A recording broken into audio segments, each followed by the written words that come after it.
Hello, my name is Christopher. This is part of my foundation degree creative media course in web production, and this is actually a screencast to do with one of my courses. If I can just bring this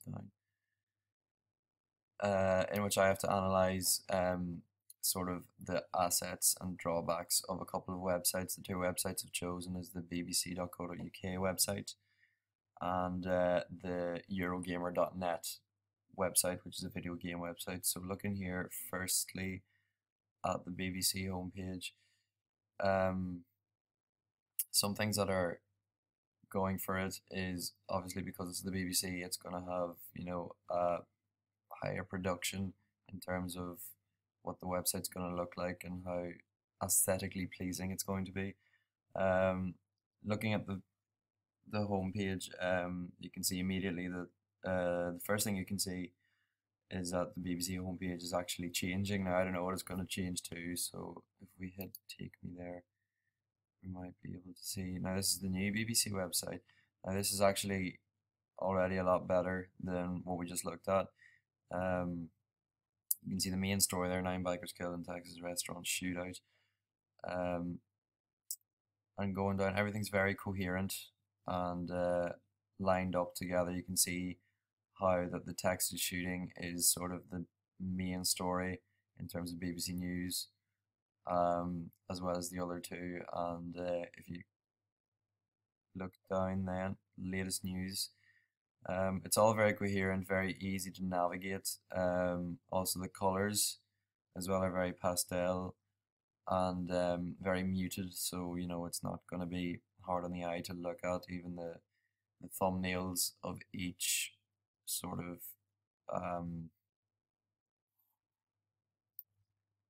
the thumbnails in each of the articles are, they describe perfectly what's happening. There's not really much to talk about because everything is just so easy to sort of go through and look at. If you look down there, if you go down to the very bottom, then you can find the BBC iPlayer, which of course is a pivotal part of the BBC's website production now. But yes, it's all mainly to do with news on the homepage of the BBC. So if we take in look perhaps into the actual news, and there's the national news, and now it's kind of turned on to the sort of news that's going on in the UK more than what's going on around the world, which I guess is a really interesting feature because it shows that they're kind of starting from home. Obviously, like they're not prioritizing that, people dying are any worse than anything else, but or any better than anything else. But I think it's good that it's showing sort of national news first, as well as showing off the international news on the right hand side. Um, then going into the news sort of sub site, I guess you'd almost call it. Um, Here you have UK world business. It's all there, easy to find. You can find whatever you want. It's even got the BBC News for each country. So for example, we go into Northern Ireland. What's the top story? Healthcare changes must happen. So it's really really easy to follow. Everything's there when you want it. And even if you can't find it, you find a search bar. So what will it put in if we put in, if you say you want to see something on the NHS, it's already, if you don't know if you noticed there, but there was already like a drop down, yeah, a drop down sort of much like Google guessing what you're gonna type in, and so it's going by the latest that is put up. So what 5 ways the NHS is changing, and well, that was uploaded quite a while back, but it must go by what the top stories are or what the top searched things are. So if we go back into the home page then, and we can move into something like the iPlayer, which is a really interesting change. Colors are very dark.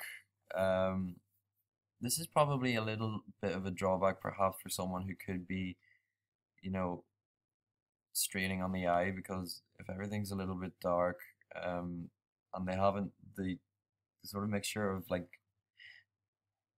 uh coal charcoal, excuse me, charcoal gray with sort of purple.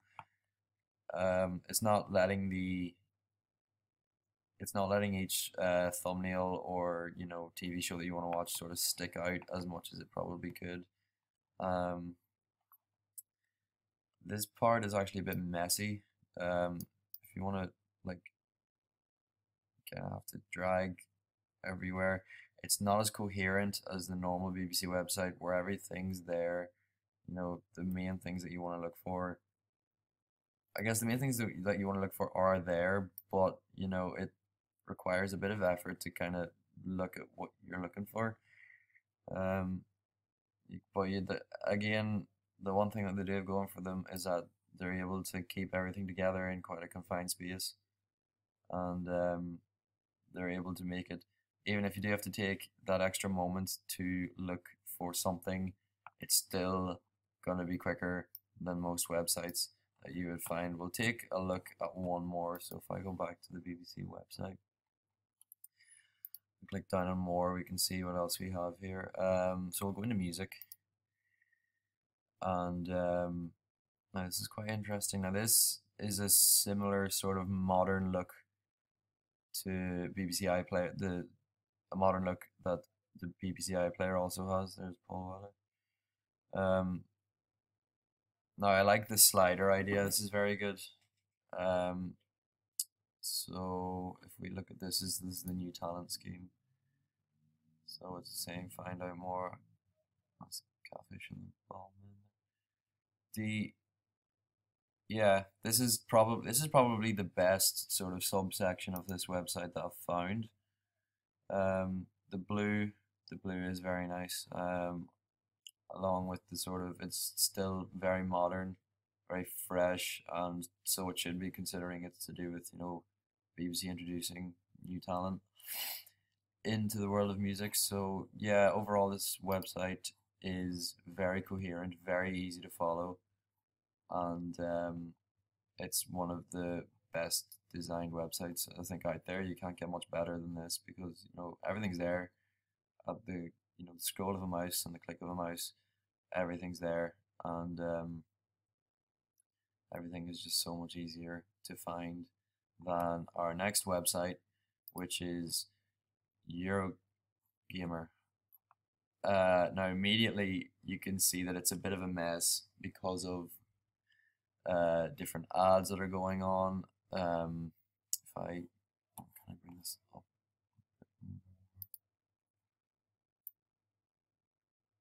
Yeah,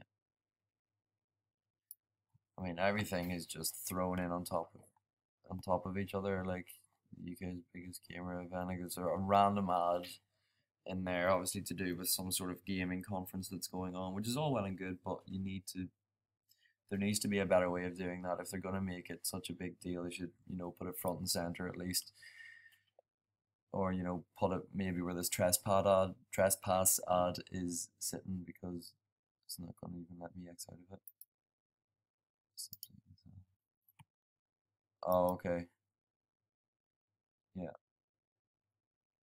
Well, I thought that would get rid of the sort of box, but now there's kind of like a blank space sitting there. That's a very poor choice in design there. They need to do a better job with their ads. I also don't like how their ad here is, yeah, it does the same as well. Ad covers the page. Yeah, it covers the page, but you still don't get rid of it. Um, so looking at, video game reviews, news, previews, forums, and videos. So if we look at The Witcher, for example, seeing by the story of the CD Projekt. If we look into, so this is just one article, and again, yeah, wow, no, everything is, the colors are ridiculous. I mean, obviously this is an ad for a game, whether it be an app or for a console, I don't know, but again, everything's just all over the place. Look at this, all these ads. It's for the Wii U. Um, all these ads. There's no subtlety to the site at all. I mean, look at that. I mean, anyone who's probably a bit more sensitive on the eyes is going to look at something like that and is immediately going to X out, close the window, because they're not going to want to look at all these colors at once. All they want to do is, read this about The Witcher. The font's okay. It's a modern font, easy to read, but it's a bit small. Again, can I zoom in? No, it's not even letting me zoom in. So, again, someone who has difficulty with their eyesight is going to find this really, really tough to look at. So if we go back into here and take another look down, it's still, everything is just kind of piled up on top of each other. It's going, I can see what they're trying to go for here. It's going by the sort of what's being posted day by day, but it's kind of just thrown in, just sort of random widgets. There's no coherence about it.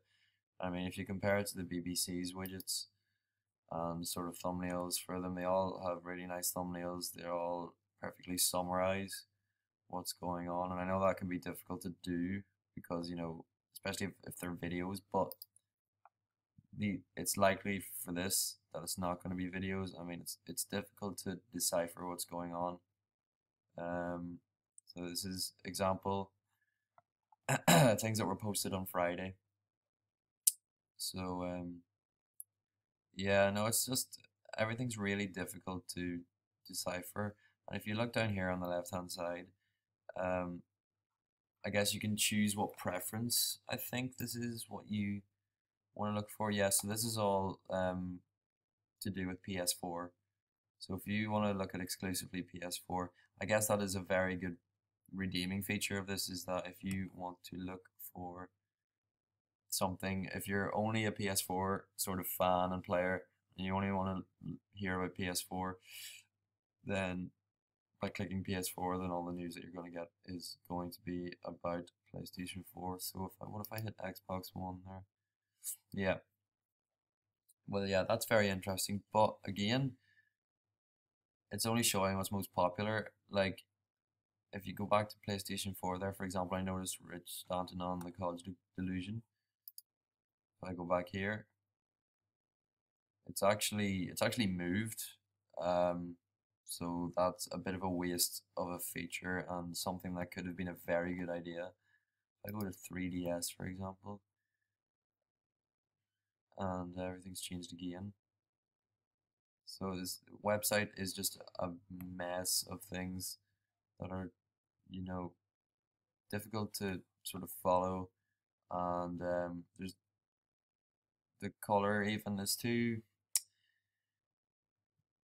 Again, there's no subtlety to it. Like I said earlier, it's just this too plain blue and white with a little bit of grey, and then all this extra color because of ads thrown in on top of it. Just it would floor anyone who had difficulty with their eyesight. And this page just goes on and on and on and on. Show more articles. Oh dear. Yeah, it's not very good. Um, so yeah, that is a summary of why I have chosen the BBC website as a good example of a website and Eurogamer as a bad example of a website, and I hope that mine closely resembles the ideas that are found in the BBC website.